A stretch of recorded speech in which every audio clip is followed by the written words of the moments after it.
نخود هر که رود خانه خود.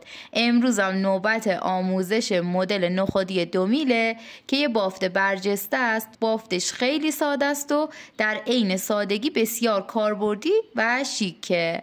اگر مبتدی هستی نگران نباش، این بافت انقدر ساده است که اگر همین امروزم میل و کاموا دست گرفته باشی میتونی ببافیش. سلام، من شیوام و توی پیجم کلی آموزش رایگان بافتنی دارم.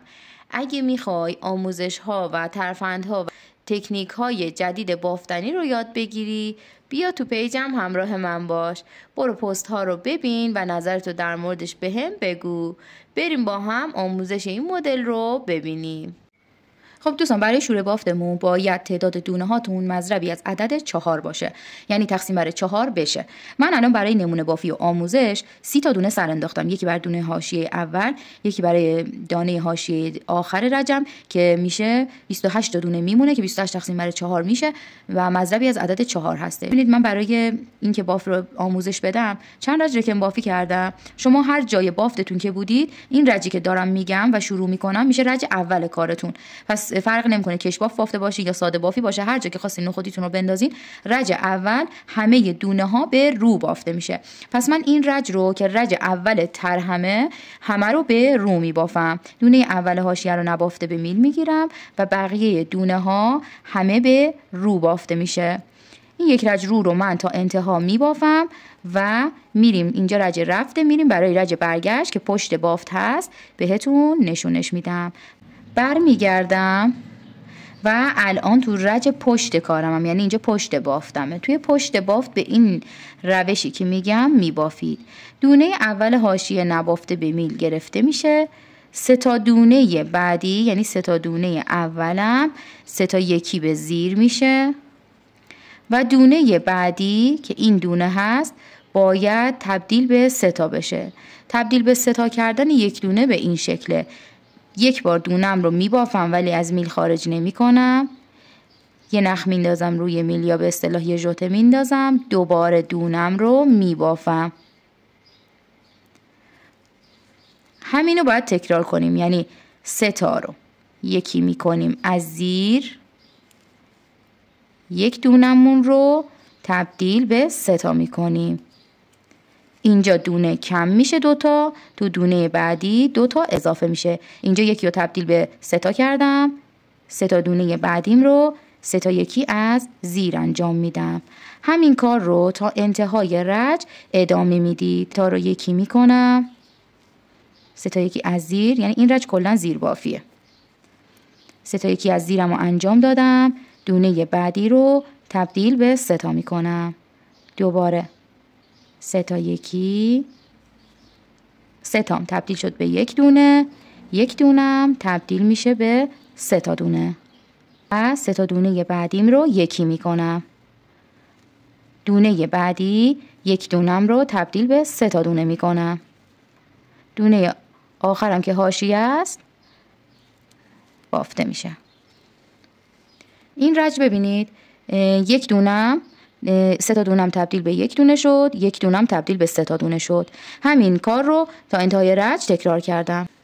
خب دوباره رسیدم به رج روی کار که همه دونه ها، یعنی رج سومم، دوباره همه دونه ها به رو بافته میشه. ببینید تک تک دونه هام رو به رو میبافم. این دونه تکیم بود، این اون 3 تا دونه بود که همه به رو بافته میشه، یعنی هیچ دونه یا جا نمیندازم و تا انتهای رجم دونه هام رو به رو میبافم. خب اینو تا آخر ادامه میدم میام. دوباره رسیدم به رج پشت بافت که باید اینجا به این شکل عمل کنم. ببینید توی رج دومم من اولین کاری که کردم 3 تا دونه رو با هم دیگه یکی کردم و بعد یک دونم رو تبدیل به 3 تا کردم که این دونه هاست.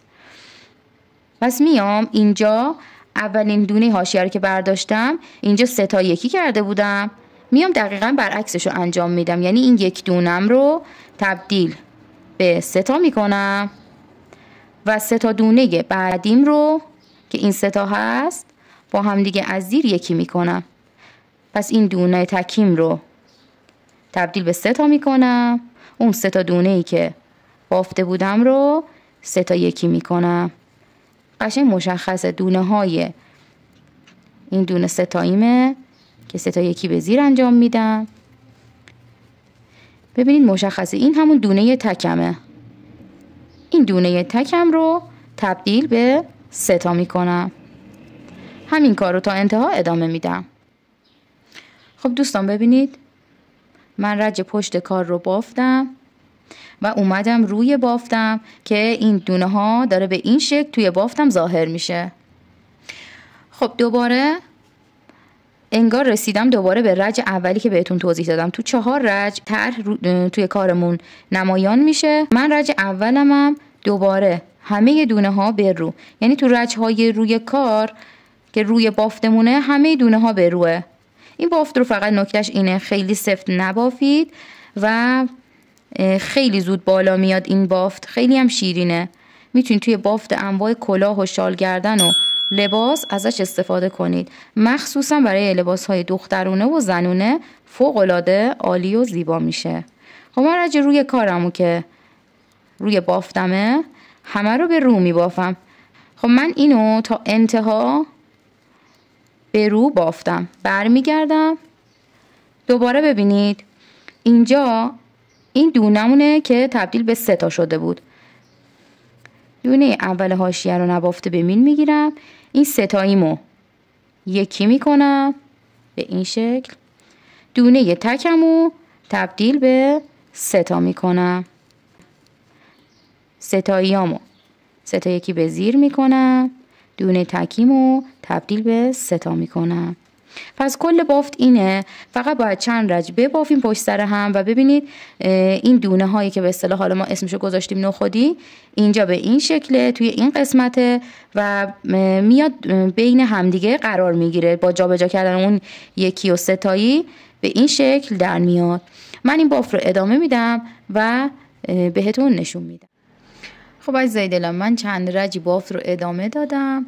تو رج‌های روی کارم همه به رو بود و رج‌های پشت 3 تا یکی و یکی رو 3 تا کردم بود که به این شکل در انتها بافت من در میاد. ببینید برجسته و خیلی قشنگ میشه و خیلی پرکار برده. امیدوارم که دوستش داشته باشین و با لایک و کامنت و سیو و ارسال به دوستانتون از پیج و کانال گوله برفی حمایت کنید.